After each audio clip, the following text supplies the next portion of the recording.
Eric Fingerhut for JTA. I'm here with Sholom Keller, who is here as protesting the war. Is that right? Standing up for my country and defending the Constitution. Tell me a little bit about why you're here and how you got to this point. Well, I enlisted in the Army in January of 2001. I grew up in a Hasidic community in Brooklyn. And at the age of 18, I felt that it was time to move out into the bigger world, and I wanted to dedicate my life to a cause greater than myself. I wanted to follow in the footsteps of the brave men and women who went before me, and I enlisted in the United States Army for a 4-year contract. And about 9 months later, this country came under attack. I was deployed to Afghanistan in January of 2002 for 6 months. Came back from that. In February of 2004, I was sent out to begin the war in Iraq, participated in the invasion force, stayed in Iraq for a year. By the time I'd been in Iraq about 2 or 3 months, I basically just took a look around me and said, this here war is not defending America. This is not defending the Constitution. And I became opposed to the war. I got my honorable discharge in January of 2005.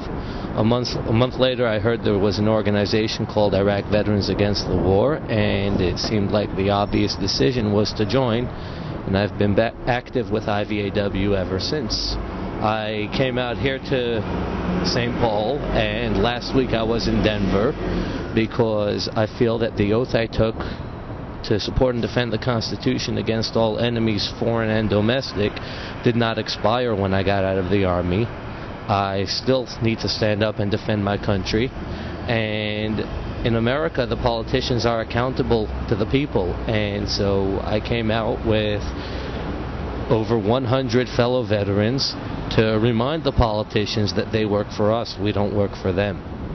To demand an immediate withdrawal of troops from Iraq, to demand that the veterans receive the health care and treatment they deserve and they need when they come back, which they have not been receiving now despite all the support the troops rhetoric, and to demand that the Iraqi people get reparations made to make up for the corporate pillaging and destruction of their country during the half-decade plus of occupation.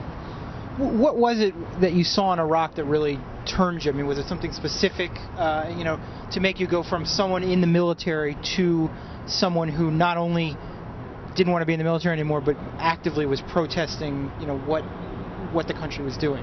Well, I wanted to be in the military. If not for the war in Iraq, I would have re-enlisted. I would have stayed in the Army for a full life career. I wouldn't say there was one specific incident, but it was an accumulation of conversations I was having with other soldiers, emails, and magazines I was reading from back in the U.S., just looking around and seeing how the Iraqi people weren't having their lives made better under the occupation. In fact, by the time I'd been there half a year, it felt like they were better off under Saddam than they were under the U.S. And then we continue the same policies that Saddam had. Torture, confinement without due process, house raids, daily patrols in the streets.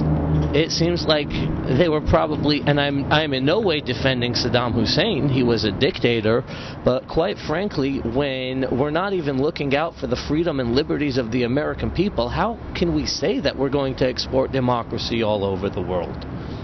How do you think the protests have gone? Do you think you're getting your message across? We had members who were ready to be arrested, peaceful and nonviolent, but ready to be arrested if thus need be. We did not have any members arrested. Here in St. Paul, there was some harassment by the cops outside of our actions, but overall we were very well received, and we made our point. In Denver, we managed to make contact with the Obama campaign and let them know what we were demanding. Here, once we got through the lines, our representative, Wesley Davey, was given the cold shoulder by the McCain campaign. Well, Iraq Veterans Against the War has 3 points of unity: the immediate withdrawal, full care and support for all returning service members and veterans, and reparations to the Iraqi people. In Denver, we delivered a letter to the Obama campaign in advance of our march and then re-delivered it at the march, notifying them that we're a nonpartisan organization. We are not endorsing any candidates, but if the Democratic Party is trying to portray itself as being anti-war, then they need to match the rhetoric with action, and we asked them to endorse our 3 points of unity. Here in Minnesota, the only thing we were asking of the Republicans is that they match their rhetoric of supporting the troops with actual support that goes beyond a $2 magnet. How big is your group, Iraq Veterans Against the War? We currently number over 1,300 members. We have grown in the past year from about 500. As far as the dialogue around Iraq goes, we have a certain undeniable credibility because, quite frankly, we've been there. We sort of have a holistic perspective as an organization, as a focused group on the entire topic of the global war on terror.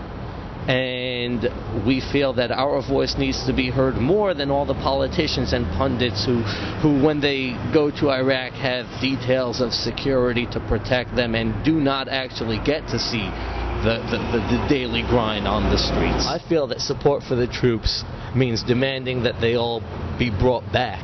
I feel it's my responsibility as a soldier not to falter or rest on my laurels until all my brothers and sisters have come off the battlefield, preferably alive and safe, and are being taken care of when they get back. Some elements of the anti-war movement are very anti-Israel. As a Jew, have you seen any of that, and if so, does it concern you?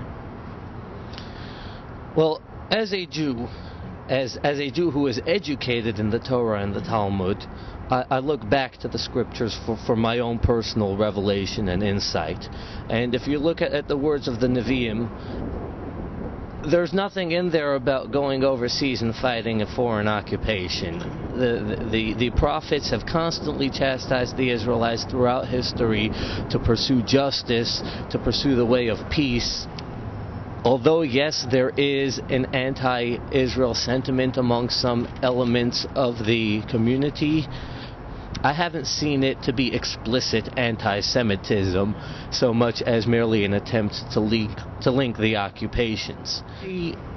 I am harshly critical of the mainstream American Jewish community for what I perceive to be a lack of adherence to traditional Jewish values, to the ways of justice and truth and righteousness.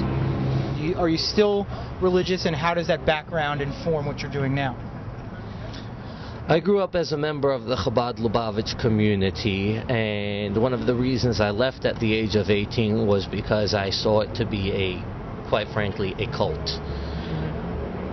And since then I have been exploring my own path. I have been building on the study that I did in yeshiva and expanding my horizons. I do not currently practice halacha in the sense of putting on tefillin every day or keeping Shabbos or keeping kosher, but I do pursue my own relationship with God. I think in terms beyond the semantics of just God, and I feel that everything that I do is guided by the spirit of the law, if not the letter thereof. The Ben Adam L'Chavero, the mitzvot that are given that guide the relationship between one human being and another, they sort of take second stage to the ones that you can run around in the streets and go, look how many chumrot I have taken on, look how stringent I am in my observance of this. I find it to be hypocritical. So rather than trying to wear my Judaism on my sleeve, so to speak, I have it instead bonded onto my heart. The opinions of others do not tell me what I should or should not do. You know, the path of truth and justice is really what guides me and motivates me.